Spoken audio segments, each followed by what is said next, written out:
लकड़ी के चूल्हे पर जो खाना बने उसकी बात ही कुछ और होती है, लेकिन आजकल तो गैस का जमाना है। लकड़ी पर भला कौन खाना बनाता है, लेकिन जो मजबूर है वो क्या ही करे। ऐसी ही एक कहानी है शीतल की। शीतल गांव की गरीब घर की लड़की थी। उसके माता पिता के पास ज्यादा पैसे नहीं थे, इसीलिए वो हमेशा से चाहते थे, हमारी जिंदगी तो खत्म होने को है, लेकिन हमारी बेटी शीतल को अच्छी जिंदगी मिलनी चाहिए। हाँ, मैं शीतल की शादी शहर के किसी अमीर घर में करवाऊंगा। शीतल की पूरी जिंदगी आराम से बीतेगी। लेकिन किसी किसी को अमीरी और सुख इतनी आसानी से मिलते नहीं है। शीतल उनमें से ही एक है। खैर, बहुत कोशिशों के बाद शीतल की शादी शहर के एक अमीर घर में हो गई। उसके पति का नाम प्रफुल्ल था और उन लोगों का फैमिली बिजनेस था। प्रफुल्ल और उसका बड़ा भाई महेंद्र दोनों मिलकर फैमिली बिजनेस चलाते थे। उनकी मां जानकी देवी बहुत ही गुस्से वाली औरत थी। पहले ही दिन जानकी देवी ने शीतल से कहा, देखो छोटी बहू, मुझे पता है कि तुम गरीब परिवार से हो। पता नहीं तुम्हारे घर में क्या होता था। हमारे यहाँ हर रोज दोपहर और रात को 10 तरह के पकवान बनते हैं। जी माँ जी। तुम्हें वो खाना बनाना होगा, बना लोगी ना? जी माँ जी। शीतल रसोई में चली गई। वहां उसकी जेठानी कोकिला इंतजार कर रही थी। दीदी, हमें क्या क्या बनाने हैं? हमें नहीं बेवकूफ, तुझे बनाने हैं। ये ले लिस्ट और काम पर लग जा। मैंने बहुत खाना बनाया है, अब से खाना बनाने की जिम्मेदारी तेरी है। शीतल के हाथों जिम्मेदारी सौंपकर कोकिला आराम करने चली गई। शीतल अपने मायके में लकड़ी का चूल्हा इस्तेमाल करती थी, लेकिन यहाँ गैस था। पहले तो शीतल को थोड़ी सी दिक्कत हुई, लेकिन कुछ ही मिनट में उसने अपने आप को संभाल लिया और 2 घंटे के अंदर बहुत सारा खाना बनाकर टेबल पर रख दिया। जानकी बहुत खुश हुई। अरे वाह बहू, तुमने बहुत कम समय में खाना बना लिया। बड़ी बहू तो खाना बनाने में बहुत समय लगा देती थी। ऊपर से खाना बहुत स्वादिष्ट भी था। जानकी और प्रफुल्ल दोनों शीतल की तारीफ करने लगे। वाह शीतल, मानना पड़ेगा, तुम्हारे हाथों में जादू है। अब लग रहा है कि तुम्हें इस घर की बहू बनाकर एक अच्छा काम किया है। शीतल को लगने लगा कि अब उसके नसीब में सिर्फ सुख और खुशी ही है, लेकिन उसे नहीं पता था कि जानकी के मुंह से उसकी तारीफ सुनकर उसकी जेठानी मन ही मन जल रही है। बहुत तारीफ कर रही है बुढ़िया, बस इस बुढ़िया की मौत हो जाए, उसके बाद मजा चखाऊंगी सबको। कोकिला और महेंद्र ने सारा प्लान पहले ही तैयार करके रखा था। 1 महीने बाद अचानक से जानकी की तबीयत पूरी तरह से बिगड़ गई और उसे अस्पताल में भर्ती करवाना पड़ा, लेकिन कुछ फायदा नहीं हुआ। जानकी की मृत्यु हो गई। महेंद्र और कोकिला इसी पल का इंतजार कर रहे थे। वो दोनों प्रॉपर्टी और बिजनेस हड़पने के लिए फेक कागजात तैयार करके ही बैठे थे। जानकी के अंतिम संस्कार के तुरंत बाद महेंद्र ने प्रफुल्ल से कहा, प्रफुल्ल, माँ ने सब कुछ मुझे लिख दिया है। अब से हमारा बिजनेस, ये घर, सब कुछ मेरा है। ये सुनकर प्रफुल्ल की रूह कांप उठी। अब ये क्या कह रहे हो भैया? माँ ने ऐसा कब किया? तुम झूठ बोल रहे हो। अच्छा, झूठ बोल रहा हूं तो फिर ये क्या है? महेंद्र ने फर्जी कागज दिखाया। प्रफुल्ल ने कहा, ये फर्जी है, आप झूठे हो। ठीक है, फर्जी है तो कोर्ट में केस करके वापस ले ले सब कुछ। तब तक इस घर से बाहर निकल। महेंद्र और कोकिला ने प्रफुल्ल और शीतल को घर से निकाल दिया। प्रफुल्ल को समझ में नहीं आ रहा था कि उसके साथ ये हुआ क्या है। शीतल, ये क्या हो गया? हम तो रास्ते पर आ गए, अब क्या होगा? केस करने के लिए पैसे चाहिए, लेकिन बैंक अकाउंट भी तो भैया के नाम पर है। आप चिंता मत कीजिए जी, सब कुछ ठीक हो जाएगा। कैसे ठीक होगा शीतल? सब कुछ बर्बाद हो गया, हम रहेंगे कहाँ, खाएंगे क्या? प्रफुल्ल पूरी तरह से टूट गया। उसे गरीबी की आदत नहीं थी, लेकिन शीतल तो बचपन से गरीबी में ही जी रही थी। वो प्रफुल्ल को लेकर शहर के मेन रोड के पास वाली बस्ती में रहने लगी। शीतल, आज तुम ना होती तो मेरा क्या होता? मैं तो मर ही जाता। ऐसा ना कहिए जी, मैं आपको मरने नहीं दूंगी। रुक जाइए, मैं कुछ खाना बनाती हूँ। खाना बनाने के लिए चावल दाल कुछ तो चाहिए, वो सब कहाँ से मिलेगा? बस्ती के गरीब लोग अमीरों के जैसे खुदगर्ज नहीं होते हैं, उनसे सब कुछ मिल जाएगा। मुझे लकड़ी का चूल्हा जलाने की आदत है। आप बैठिए, मैं सब कुछ करती हूँ। लेकिन खाना बनाओगी कैसे? यहाँ तो गैस सिलेंडर नहीं है। शीतल ने लकड़ी का चूल्हा बना लिया और फिर उस चूल्हे पर दाल चावल और आलू का चोखा बना लिया। अरे वाह, स्मेल तो बहुत अच्छी आ रही है। प्रफुल्ल ने पहला निवाला मुंह में दिया तो उसके होश उड़ गए। दाल चावल इतने स्वादिष्ट बनते हैं, ये मुझे पता नहीं था। इसमें लकड़ी के चूल्हे की एक स्मेल है जिसकी वजह से खाना और भी अच्छा लग रहा है। प्रफुल्ल ने दाल चावल और चोखा पेट भरकर खाया और फिर काम की तलाश में चला गया। कुछ महीने मजदूरी करने के बाद उसने कुछ पैसा जमा कर लिया और फिर एक वकील को बुला लिया। वो वकील प्रफुल्ल की झोपड़ी में आया और केस की बातें करने लगा। उस वकील की फीस सुनकर प्रफुल्ल ने कहा, वकील साहब, मैं अभी इतना पैसा तो नहीं दे सकता। फिर तो जीतना मुश्किल है। ठीक है, काम की बात तो होती रहेगी। वैसे वकील साहब, खाना खा लीजिए।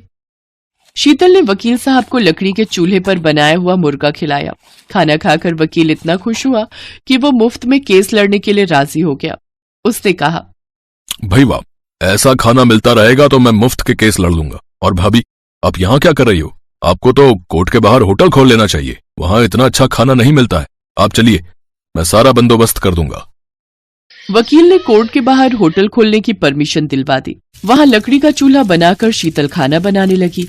खाने की खुशबू सूंघकर आसपास से सभी वहां खाने के लिए आ गए। लकड़ी के चूल्हे पर बने हुए पकवान को खाकर सभी दीवाने बन गए और शीतल का होटल धूमधाम से चलने लगा। कुछ ही महीनों में उसने बहुत सारा पैसा कमा लिया और होटल को बड़ा भी कर लिया। उन पैसों से प्रफुल्ल ने अपने भैया और भाभी पर केस कर दिया। महेंद्र और कोकिला केस हार गए और उन्हें जेल जाना पड़ा। प्रफुल्ल को सब कुछ वापस मिल गया। वो व्यापार संभालने लगा और शीतल लकड़ी चूल्हे वाला होटल संभालने लगी। ऐसे ही वो दोनों खुशी खुशी रहने लगे।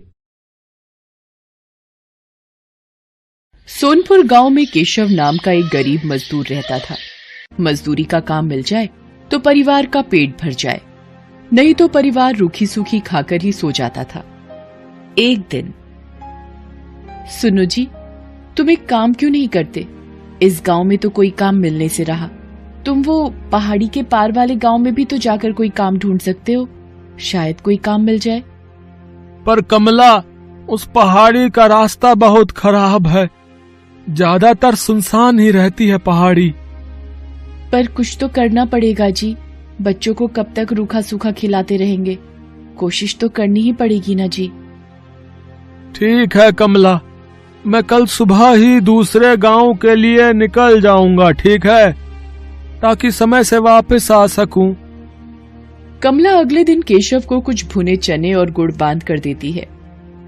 सुनो, ये कुछ भुने चने और गुड़ लेते जाओ, रास्ते में भूख लगेगी तो खा लेना।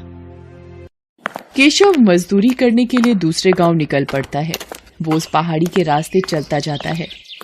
आधे रास्ते चलने पर केशव थक जाता है। वो सोचने लगता है, थोड़ी देर यहीं इस पेड़ के नीचे आराम कर लेता हूँ, फिर आगे बढ़ूंगा। अरे, कमला ने ये भुने हुए चने और गुड़ दिया था, थोड़े खाकर भूख मिटा लेता हूँ। केशव जैसे ही चने और गुड़ खाने लगता है, एक चींटी उसके पास आती है। भैया, क्या थोड़े से गुड़ और चने मुझे दे सकते हो? मैं और मेरी बहनें भूखी हैं, हमने बहुत दिनों से कुछ नहीं खाया है, तुम्हारी बड़ी मेहरबानी होगी। हाँ हाँ, ये लो, तुम इन गुड़ और चनों से अपना और अपनी बहनों का पेट भर लो। चींटी खुशी खुशी वो गुड़ और चने अपनी बहनों को खिलाती है। जैसे ही चींटियां गुड़ और चने खाती हैं, देखते ही देखते वो सब सुंदर परियां बन जाती हैं। केशव ये सब देखकर हैरान रह जाता है। शुक्रिया रागीर, आज तुम्हारी वजह से हम श्राप से मुक्त हो गई। हम परीलोक से धरती पर घूमने निकली थी।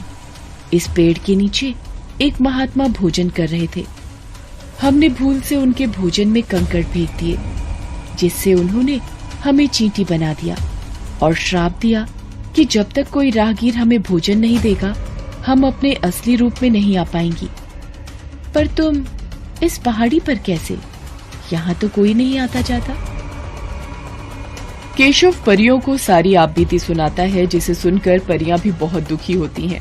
वो केशव से कहती हैं, तुम चिंता मत करो केशव, तुमने आज हमारी सहायता की है, इसलिए हम भी बदले में तुम्हें कुछ देना चाहते हैं। ये जादुई चूल्हा है, इस पर बर्तन रखते ही ये जल उठेगा और तुम जो भी कुछ खाने को मांगोगे बर्तन में पक जाएगा।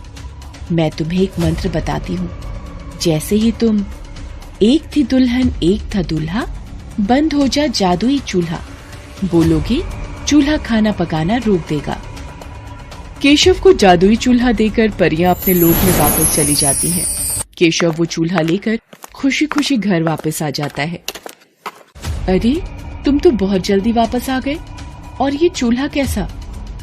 अरे कमला रुको, मैं तुम्हें एक जादू दिखाता हूँ। तुम एक पतीली लेकर आओ। हाँ। कमला एक खाली पतीली लेकर आती है। केशव पतीली को जादुई चूल्हे पर रखता है और चूल्हा जल उठता है। केशव दाल बोलता है और पतीली दाल से भर जाती है। केशव एक एक करके चूल्हे पर बर्तन रखता जाता है और मिनटों में सारा खाना बनकर तैयार हो जाता है। ये देखकर कमला और बच्चे बहुत खुश होते हैं। देखा कमला, मिनटों में सारा खाना इस चूल्हे पर तैयार हो रहा है। और कुछ चाहिए तो बोलो। बस बस, अभी इतना बहुत है हमारे लिए। ठीक है, मैं इस चूल्हे को अब बंद कर देता हूँ। एक थी दुल्हन एक था दूल्हा, बंद हो जा जादुई चूल्हा। केशव मंत्र बोलता है और चूल्हा बंद हो जाता है। अब केशव के परिवार को भूखा भी नहीं सोना पड़ता था।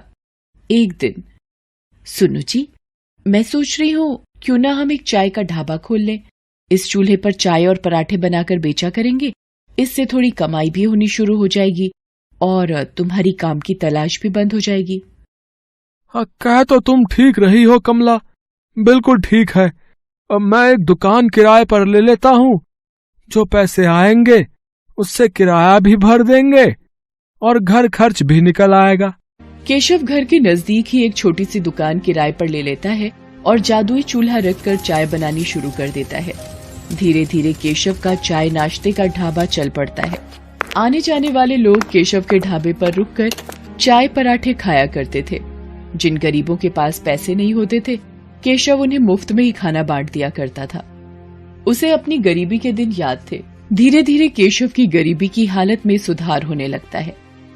एक दिन, अरे भाई केशव, कैसे हो? अरे मोहन, अरे तुम शहर से कब आए भैया? हैं? गांव का तो रास्ता ही भूल गए लगता है। बस काम से फुर्सत ही नहीं मिलती। वो तुम्हारी भाभी को यहाँ गांव में कुछ काम था ना, तो 2-1 दिन के लिए आए हैं। मैंने सुना है तेरे तो वारे न्यारे ही हो गए हैं। तूने ढाबा खोल लिया यार, जिसकी चर्चा पूरे गांव में हो रही है। हाँ मित्र, बस सब भगवान की कृपा है। बात कुछ और ही है। ये ऐसे नहीं मानेगा, मुझे सच का पता लगाना ही होगा। अगले दिन केशव ढाबे पर जाता है। मोहन भी उसके पीछे पीछे जाता है। अरे मोहन, अरे इतनी सुबह सुबह। मैंने सोचा कल वापस शहर जा रहा हूँ, तो आज तुम्हारे ढाबे पर ही चाय नाश्ता कर लूं, है कि नहीं? पता नहीं शहर से फिर कब आना हो। हाँ मोहन, बिल्कुल बिल्कुल भाई, ये भी कोई कहने की बात है। अरे तुम बैठो, मैं तुम्हारे लिए चाय और पराठा लेकर आता हूँ ना। केशव ढाबे की रसोई में चला जाता है। मोहन केशव को छुपकर देखने लगता है। ये क्या जादू है? केशव ने इस चूल्हे पर पतीली रखी और खाली पतीली चाय से भर गई। अरे अब ये तवा रख रहा है। ये क्या, पराठा भी बन गया? ये तो कोई जादुई चूल्हा है। अच्छा तो ये बात है, तभी कहूं ये रूखी सूखी खाने वाले ने ढाबा कैसे खोल लिया है? ये चूल्हा वैसे मेरे पास होना चाहिए, मैं इसे चुरा लेता हूँ। हाँ। शाम को जब केशव घर लौट जाता है, मोहन रात के वक्त चूल्हा चुराकर पत्नी के साथ शहर भाग जाता है। केशव जब ढाबे पर आता है, चूल्हा गायब होता है। अरे कमला, कमला, अरे हमारा जादुई चूल्हा चोरी हो गया है। अब हम क्या करेंगे? कैसे पैसे कमाएंगे? सुनो जी, जो हो गया सो हो गया। इस बहाने हमें मार्गदर्शन तो मिला। अब आप एक नया चूल्हा लेकर इस ढाबे को आगे बढ़ाओ। देखना, आपकी मेहनत रंग लाएगी। केशव एक मेहनती व्यक्ति था, इसलिए उसने फिर से एक नई शुरुआत की। उधर जब मोहन अपनी पत्नी के साथ शहर में अपने घर पहुंचा, जाओ शीला, एक खाली पतीली ले आओ, अभी तुम्हें इस चूल्हे का जादू दिखाता हूँ।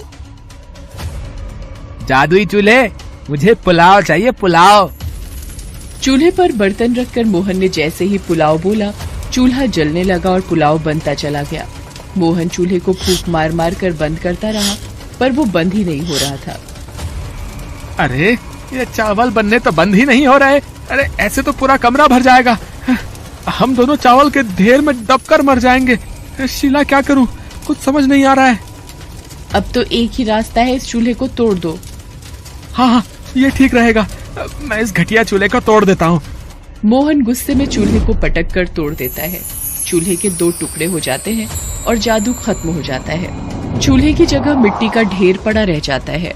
केशव को जादुई चूल्हे की मदद से काम मिल जाता है और वो मेहनत से पैसे कमाने लगता है, जबकि मोहन के हाथ में आकर जादुई चूल्हा मिट्टी हो जाता है। किस्मत भी उनका ही साथ देती है जो ईमानदार और नेक दिल होते हैं। चोर और मक्कार व्यक्तियों के हाथ सदा ही खाली रह जाते हैं।